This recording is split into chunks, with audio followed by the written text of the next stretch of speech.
नमः शिवाय। ओम श्री शांब शिवाय नमः। दोस्तों नमस्कार, हमारा नाम योगेश शुक्ला है और आप इस समय निष्पक्ष संदेश देख रहे हैं। शिव पुराण में लिखा हुआ है कि शिव पुराण पढ़ने से पहले या सुनने से पहले शिव पुराण की पुस्तकों का शिव रूप में पूजन करना चाहिए। इसीलिए प्रतिदिन हम सबसे पहले आपको शिव पुराण की पुस्तकों का दर्शन कराते हैं, जिससे आप इनका दर्शन कर सकें, मन एकाग्र कर सकें और उनका प्रणाम कर सकें। तो आप इनका प्रणाम कर लीजिए, फिर भगवान भोलेनाथ का मूल रूप के आपको दर्शन कराते हैं। ये भगवान भोलेनाथ का मूल रूप है जो शिव पुराण में लिखा हुआ है, और शिव पुराण में इस फोटो को जो प्रदर्शित किया गया है वो शिव पुराण से ही हमने इस फोटो को निकाला है। शिव पुराण में लिखा हुआ कि भगवान भोलेनाथ के 5 सिर हैं, पर प्रत्येक सिर में त्रिनेत्र हैं, 3-3 आँखें हैं, आभूषण से लदे हुए हैं। तो चलिए अब अगला अध्याय शुरू किया जाए। कल हम आपको विद्वेश्वर संहिता के 7वां और 8वां अध्याय हमने आपको सुनाया था, जिसमें भगवान विष्णु और भगवान ब्रह्मा के बीच महायुद्ध हो रहा था। तो दोनों लोगों का घमंड चूर करने के लिए देवताओं के निवेदन पर भगवान भोलेनाथ अपने निराकार रूप में अग्नि स्तंभ के रूप में प्रकट हो गए थे, और दोनों लोग उसको नापने लगे थे लेकिन नहीं नाप पाए थे। और ब्रह्मा जी के साथ केतकी ने झूठ बोला था कि हाँ ब्रह्मा जी का हमने नाप लिया था। इस प्रकार भगवान शिव अपने साकार रूप में प्रकट हो गए थे और ब्रह्मा जी को श्राप दिया कि आप कहीं पूजा नहीं होंगे। ब्रह्मा और भगवान विष्णु कहा कि आप मेरे समांतर हर जगह मेरे ही बराबर आपकी पूजा होगी। और जो केतकी पुष्प जिसने झूठ बोला था उसको श्राप दिया कि आप मुझ पे नहीं चढ़ेंगी, आप कहीं भी मेरे समान ब्रह्मा विष्णु आदि देवताओं पे आप चढ़ सकती हैं। इसके बारे में मैंने बताया था, जो लोग न देखे हों पिछला भाग 10 था, भाग 10 को आप देख सकते हैं। तो चलिए शुरू किया जाए। अथ नमो अध्याय। महेश्वर का ब्रह्म और विष्णु को अपने निष्कल और सकल स्वरूप का, निराकार और साकार, निष्कल और सकल स्वरूप का परिचय देते हुए लिंग पूजन का महत्व बताना। मतलब अपने बारे में आज ब्रह्मा और विष्णु को भगवान भोलेनाथ बताएंगे कि मैं क्या हूँ, कैसा हूँ, निराकार हूँ, साकार हूँ, किस तरह मेरी पूजा करनी चाहिए, लिंग पूजा, इसके बारे में उन दोनों लोगों को बताएंगे। अब नंदकेश्वर बोले, अब यहाँ भ्रमित मत होना, मैं धीरे धीरे थोड़ा क्लियर कर देता हूँ आप लोगों को। नंदकेश्वर जो सनत कुमार जी जब तपस्या कर रहे थे भोलेनाथ को समझने जानने के लिए, तो नंदकेश्वर भोलेनाथ के एक रूप के रूप में प्रकट हुए थे। और नंदकेश्वर ये सारी महिमा जो हम आपको सुना रहे हैं, नंदकेश्वर जी सनत कुमार को बता रहे हैं। सनत कुमार जी ब्रह्मा जी के लड़के हैं। तो नंदकेश्वर बोले वे दोनों मतलब ब्रह्मा और विष्णु भगवान शंकर को प्रणाम करके दोनों हाथ जोड़कर उनके दाएं बाएं भाग में चुपचाप खड़े हो गए। मतलब जैसे कोई बड़े अधिकारी या बड़े नेता या बड़े बुजुर्ग के पास जिस तरह दो लोग डरे सहमे हुए अगल बगल खड़े हो जाते हैं, उसी प्रकार ब्रह्मा और विष्णु भगवान भोलेनाथ के अगल बगल खड़े हो गए हाथ जोड़कर। फिर उन्होंने वहाँ साक्षात प्रकट पूजनी महादेव जी को कुटुंब सहित, मतलब पूरे परिवार सहित श्रेष्ठ आसन पर स्थापित करके पवित्र पुरुष वस्तुओं द्वारा उनका पूजन किया। दीर्घकाल तक अविकृत भाव से सुस्थित रहने वाली वस्तुओं को पुरुष वस्तु कहते हैं, और अल्पकाल तक ही टिकने वाली वस्तुएं प्रकृत वस्तु कहलाती हैं। इस तरह वस्तु के ये 2 भेद जानने चाहिए। किन पुरुष वस्तुओं से उन्होंने भगवान शिव का पूजन, किस प्रकार किन चीज़ों से भगवान शिव का पूजन किया, क्या क्या सामग्री वहाँ पे पूजन में चढ़ाई गई। यह बताया जाता है कि हार, नूपुर, केयूर, किरीट, मणिमय कुंडल या गोपवीत, उत्तरी वस्त्र, पुष्प माला, रेशमी वस्त्र, हार, मुद्रिका यानी अंगूठी, पुष्प, तांबूल यानी पान, कपूर, चंदन और अगरुका, अनुलेप, धूप, दीप, श्वेत छत्र, व्यंजन, ध्वजा, चंवर तथा अन्य दिव्य उपहारों द्वारा उन दोनों ने, मतलब ब्रह्मा विष्णु ने अपने स्वामी महेश्वर का, भगवान भोलेनाथ का पूजन किया, जिन महेश्वर का वैभव वाणी और मन की पहुँच से परे था, जो केवल पशुपति परमात्मा के ही योग्य थे, जिन्हें पशु बद्ध जीव नहीं पा सकते थे। हे सनत कुमार, नंदकेश्वर कह रहे हैं ब्रह्मा जी के लड़के से, हे सनत कुमार, स्वामी के योग्य जो जो उत्तम वस्तुएं थीं उन सभी वस्तुओं को भगवान शंकर ने भी प्रसन्नता पूर्वक यथोचित रूप से सभासदों के बीच वितरण कर दिया। जो ब्रह्मा और विष्णु ने उनको वस्तुएं चढ़ाई थी, जो वहाँ पे सभासद शिवगण थे, तमाम लोग आने लोग थे, सब में उन्होंने बांट दिया, वितरण कर दिया, जिससे यह श्रेष्ठ परंपरा बनी रहे कि प्राप्त पदार्थों का वितरण आश्रितों में करना चाहिए। जो पूजन के रूप में ये भगवान भोलेनाथ ने एक प्रथा डाली थी, लेकिन लोग इसका यहाँ उल्टे ढंग से करते हैं। जो उनको मिलता है सोचते हैं हमें ही मिला है, लेकिन ऐसा नहीं करना चाहिए।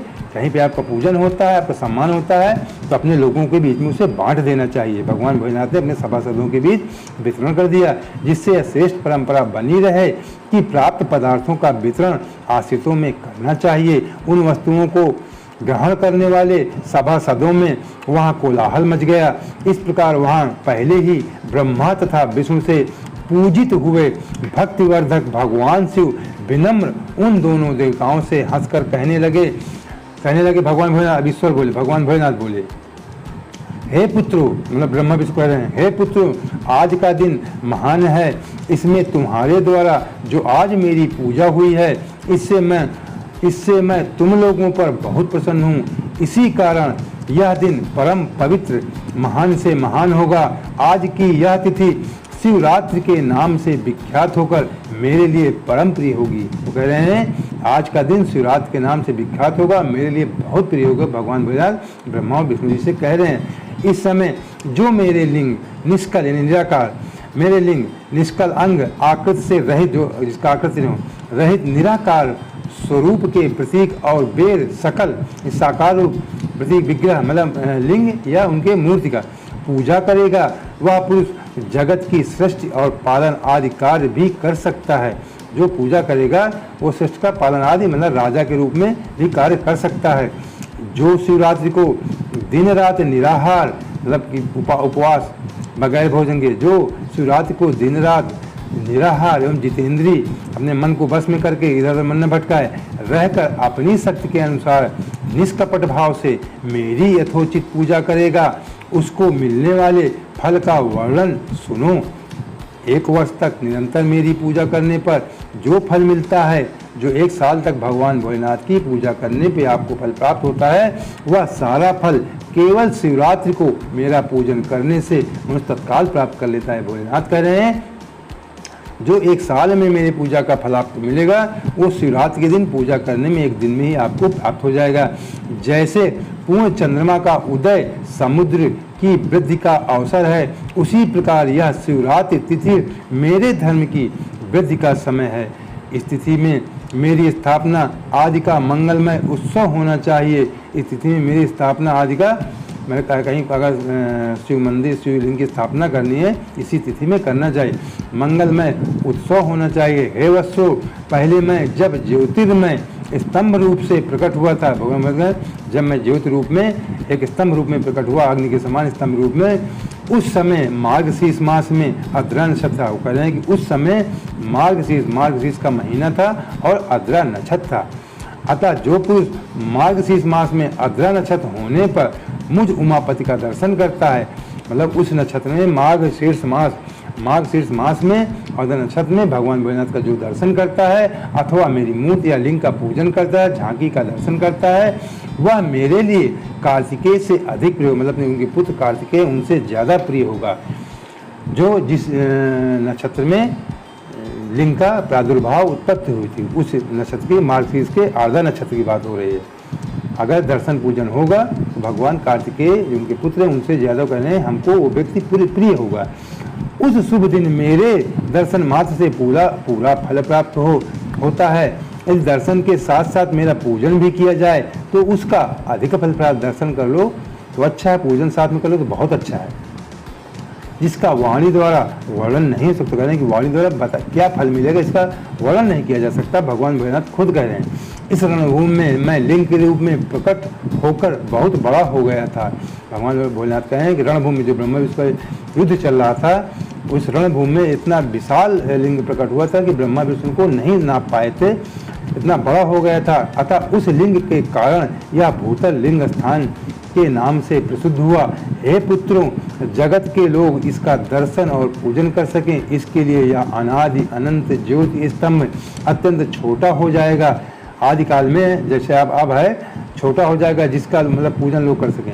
ज्योति स्तंभ अत्यंत छोटा हो जाएगा। यह लिंग सब प्रकार से भोगों को सुलभ करने वाला, सब प्रकार के भोगों का सुलभ करने वाला, मतलब भौतिक सुखों का करने वाला और भोग तथा मोक्ष, मतलब भोग और मोक्ष, सुख और बाद में मोक्ष मृत्यु है, एकमात्र साधन होगा।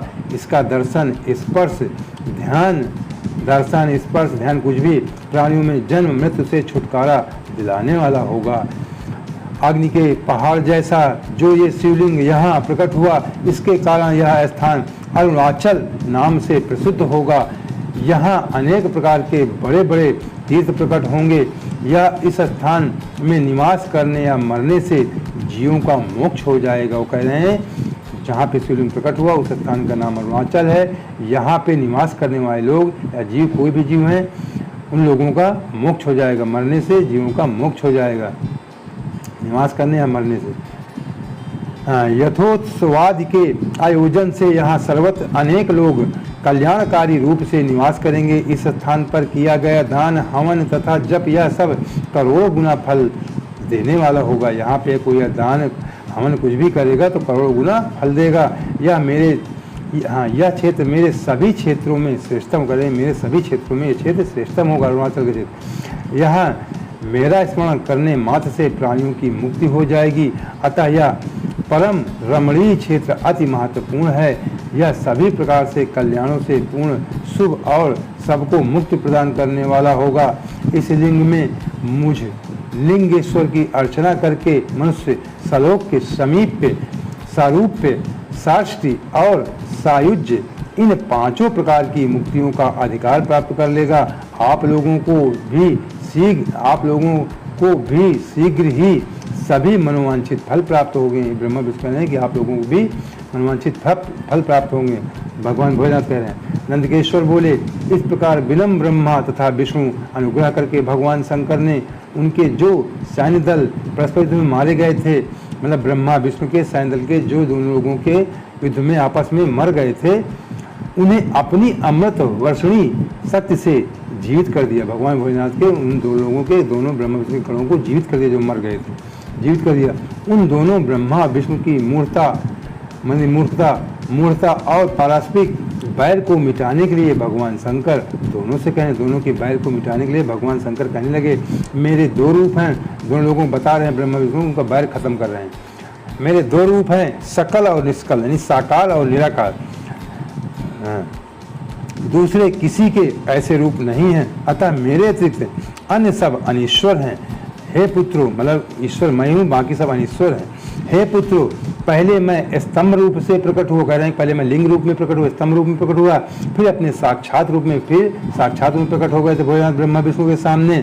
ब्रह्म भाव मेरा निष्कल रूप, कह रहे हैं ब्रह्म भाव जो लिंग है वो ब्रह्म भाव है, निष्कल निराकार रूप है। जो लिंग है वो ब्रह्म भाव है। और महेश्वर भाव सकल रूप, जो उनका जो सकल रूप है, साकार रूप है, जो शरीर रूप में है वो महेश्वर रूप, महेश्वर भाव में वो सकल रूप है। ठीक, ब्रह्म भाव में लिंग निष्कल रूप है, निराकार। ये दोनों मेरे ही सिद्ध रूप हैं, मेरे अतिरिक्त किसी दूसरे के नहीं है। मतलब ये दो रूप कह रहे हैं किसी के नहीं है, ब्रह्मा विष्णु जी से भोलेनाथ कह रहे हैं। इस कारण तुम दोनों का अथवा अन्य किसी का भी ईश्वरत्व कभी नहीं है। कह रहे हैं तुम दोनों का तो किसी का ईश्वरत्व नहीं है।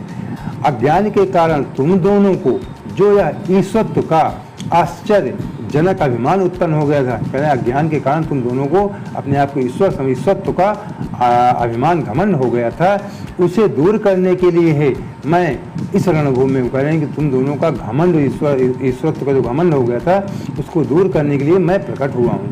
उसे दूर करने के लिए मैं इस रणभूमि में, इस भूमि में प्रकट हुआ हूँ। उस अपने अभिमान को छोड़ दो, मैंने अपने घमंड को छोड़ दो। मुझ परमेश्वर, मतलब अपने कह रहे हैं भोलेनाथ, मुझ परमेश्वर अपनी बुद्धि स्थिर करो, मुझ पर अपनी बुद्धि को स्थिर करो। दोनों लोग कह रहे हैं मेरे अनुग्रह से ही सभी लोगों में सब कुछ प्रकाशित होता है, मेरे ही कृपा से सभी लोग सब कुछ प्रकाशित होता है, भोलेनाथ कह रहे हैं ब्रह्मा विष्णु। इस गूढ़ ब्रह्म तत्व को तुम्हारे प्रति प्रेम होने के कारण ही मैं बता रहा हूँ। कह रहे हैं कि ये गूढ़ रहस्य है, किसी कोई जानता नहीं है। ब्रह्म तत्व है, मैं तुम लोगों को इतना प्रेम हो गया इसलिए मैं तुम लोगों को बता रहा हूँ। भोलेनाथ ब्रह्मा विष्णु कह रहे हैं ब्रह्म तत्व को मैं तुम्हारे प्रति इस ब्रह्म तत्व को बता रहा हूँ तुम्हारे। मैं ही परम ब्रह्म हूँ, कह रहे हैं कि मैं ही परम ब्रह्म हूँ। कल सगुण और अकल निर्गुण ये दोनों ही मेरे स्वरूप हैं, मेरे ही स्वरूप हैं, मतलब सकल लिंग रूप में साक्षात रूप मेरे ही स्वरूप है। भोलेनाथ कह रहे हैं कि मैं परम ब्रह्म हूँ, मेरा स्वरूप ब्रह्म रूप होने के कारण मैं ईश्वर भी हूँ। भोलेनाथ कह रहे हैं कि मैं ब्रह्म रूप में होने के कारण मैं ईश्वर भी हूँ, जो निराकार लिंग के रूप में, इसलिए मैं ईश्वर हूँ बता रहे हैं भोलेनाथ कि मैं ही ईश्वर हूँ। जीवों पर अनुग्रह आदि करना मेरा कार्य है। हे ब्रह्मा और केशव मतलब विष्णु जी, सबसे बृहत और जगत की वृद्धि करने वाला होने के कारण मैं ब्रह्म हूँ। अरे मैं ब्रह्म हूँ। हे पुत्र, सर्वत्र सम रूप से स्थित और व्यापक होने से मैं ही सबका आत्मा हूँ। कह रहे हैं कि मैं सर्वत्र समरूप स्थित, मैं सबके बराबर स्थित हूँ और व्यापक हूँ, मैं बहुत व्यापक हूँ, इसलिए सबका आत्मा है, मैं सबकी आत्मा हूँ। भगवान भोलेनाथ कह रहे हैं विष्णु और ब्रह्मा जी से। अन्य सभी जीव अनंत रूप हैं, इसमें संदेह नहीं है। सर्ग से लेकर अनुग्रह तक आत्मा और ईश्वर से भिन्न, मतलब आत्मा और ईश्वर से भिन्न जो है, सर्ग से लेकर अनुग्रह तक जो जगत संबंधी 5 कृत्य हैं वे सदा मेरे ही हैं, मेरे अतिरिक्त दूसरे किसी के नहीं हैं, क्योंकि मैं ही सबका ईश्वर हूँ। ईश्वर भगवान मैं ही सबका ईश्वर हूँ। पहले मेरी ब्रह्म रूपता का बोध करने के लिए निष्कल लिंग प्रकट हुआ, यानी कि पहले मेरी ब्रह्म रूपता का, ब्रह्म रूप का प्रकट करने के लिए निष्कल लिंग पहले प्रकट हुआ। फिर तुम दोनों को अज्ञात ईश्वरत्व का स्पष्ट साक्षात कराने के लिए मैं साक्षात जगदीश्वर ही सकल रूप में तत्काल प्रकट हो गया। पहले मैं लिंग रूप में प्रकट हुआ, फिर तुम दोनों को अज्ञात ईश्वर का स्पष्ट, मतलब तुम लोगों को ईश्वर का स्पष्ट साक्षात ईश्वर का ज्ञान देने के लिए, साक्षात ज्ञान देने के लिए मैं साक्षात रूप में प्रकट हो गया। जगदीश्वर ही सकल रूप में प्रकट हो गया। भोलेनाथ कह रहे हैं ब्रह्मा विष्णु, अतः मुझमें जो ईश्वरत्व है उसे ही मेरा सकल रूप जानना चाहिए। जो मेरा ईश्वरत्व है वही मेरा सकल रूप है, तथा जो यह मेरा निष्कल स्तंभ है, जो लिंग है, वह मेरे ब्रह्म स्वरूप का बोध कराने वाला ब्रह्म परम ब्रह्म का जो एक परम ब्रह्म जी ने कहा जाता है, वो लिंग रूप में बोध कराता है। हे पुत्रो, लिंग लक्षण युक्त होने के कारण यह मेरा ही लिंग चिन्ह है।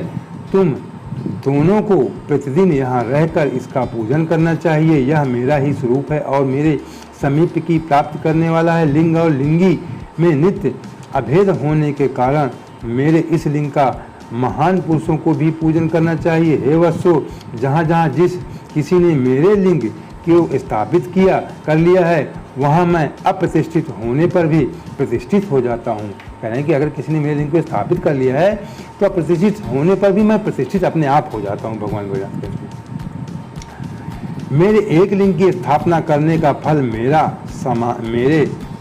मेरे समानता की प्राप्ति बताया गया है। मेरे लिंग स्थापना है, मेरे समानता की प्राप्ति बताया गया है।